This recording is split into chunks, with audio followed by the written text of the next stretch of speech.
गृहमंत्री जी, प्रधानमंत्री मोदी जी ने कई बार अपने वक्तव्यों में कहा कि पहले 5 साल गड्ढे भरने के होंगे, उसके बाद दूसरे 5 साल जन आकांक्षाओं के, और फिर अगले 5 साल कड़े फैसलों के। क्या वो कड़े फैसले हो सकते हैं? देखिए, मोदी जी ने 2014 से लेकर अब तक समय समय पर, उचित समय पर बहुत कड़े फैसले लिए हैं। हमने कभी जनता को अच्छे लगे ऐसे फैसले नहीं लिए हैं, जनता के लिए अच्छे हो ऐसे फैसले लिए हैं। ये दोनों में बड़ा अंतर होता है। मैं आपको श्रृंखला के साथ बताता हूं। सबसे पहले वन रैंक वन पेंशन का फैसला हमने लिया, जो 40 साल से हमारे सेना के जवानों की मांग थी। कोई एडवाइस नहीं करता था, मोदी जी ने हिम्मत से फैसला लिया। उसके बाद हमने नोटबंदी का फैसला लिया। यूपी के चुनाव सर पर थे, 17 में चुनाव थे, 16 में हमने दिया। सभी लोग कहता था बहुत बड़ी गलती हो गई। उसके बाद यूपी में 325 सीट के साथ सबसे बड़ी सरकार अब तक की 2017 में बनाई। उसके बाद हमने जीएसटी लाया। सभी लोग कहते थे उल्टा पड़ जाएगा। आज एक देश एक कर की कल्पना हमने साकार कर ली है। पूरी दुनिया आश्चर्यचकित होकर देख रही है कि 130 करोड़ की आबादी वाले देश में जीएसटी जैसा कानून कैसे लॉन्च हो गया। जब हमने एनपीए पर कठोर कार्रवाई करनी चालू हुई, सब कहते थे कि इंडस्ट्री बिखर जाएगी, इकोनॉमी बिखर जाएगी। आज भारत की सार्वजनिक बैंकों की बैलेंस शीट, प्राइवेट बैंकों की बैलेंस शीट विश्व में सब बैंकों से सबसे अच्छी बैलेंस शीट भारत की बैंकों की बैलेंस शीट है। हमने जन धन लाया, आधार लाया और मोबाइल जैम ट्रिनिटी से हमने डिजिटल इंडिया को साकार किया। कोई इस देश में 10 साल के पहले कल्पना नहीं करता था कि सब्जी वाली ठेले पर आपको कहे कि साहब मोबाइल से पेमेंट करो, कैश नहीं लिया जाता है।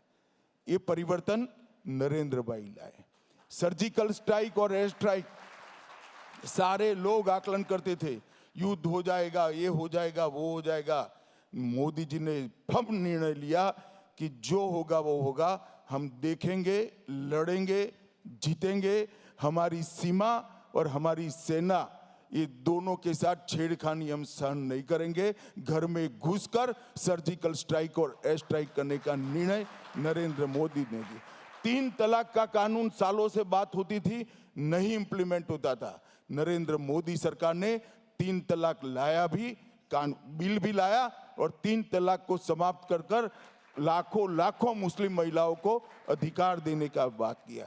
आजादी के बाद महात्मा गांधी, जवाहरलाल नेहरू और सरदार पटेल का वादा था हमारे आसपास के देशों से रिलीजियस माइनॉरिटी को नागरिकता देने था, पूरा नहीं होता था। तुष्टीकरण की राजनीति कांग्रेस को रोकती थी।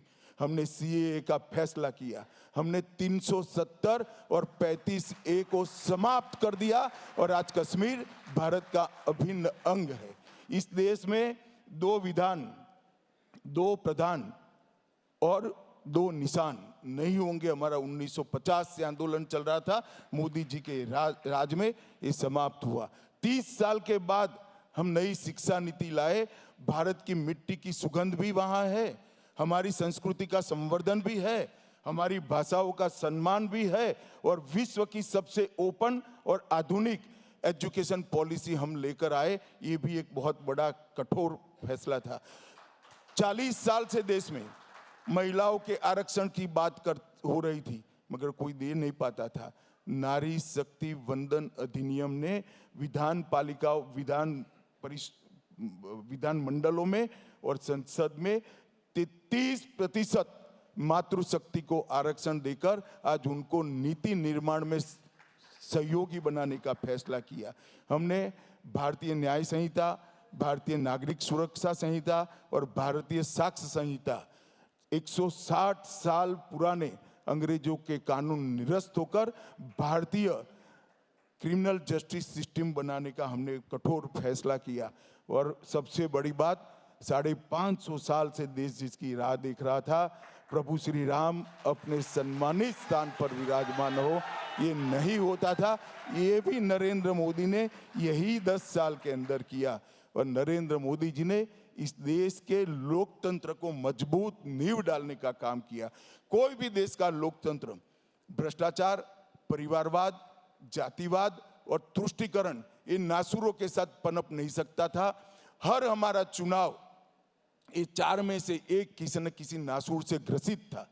नरेंद्र मोदी जी ने परिवारवाद, भ्रष्टाचार, जातिवाद और तुष्टीकरण को समाप्त कर कर पॉलिटिक्स ऑफ परफॉर्मेंस को एस्टैब्लिश किया, जो विकास करेगा, जो देश को सुरक्षित करेगा, जो देश को समृद्ध करेगा, वो ही राज कर। कठोर फैसलों की भरमार है। अब क्या कठोर फैसले, तो समय जो आएगा हम करते जाएंगे। हम राजनीति के अंदर परिणाम की चिंता कर वोट बैंक कर राजनीति नहीं करते हैं। हम देश हित में राजनीति करते हैं। देश के हित में क्या है वो हमारा फैसला होता है, दल के हित में क्या है वो हमारा फैसला नहीं होता।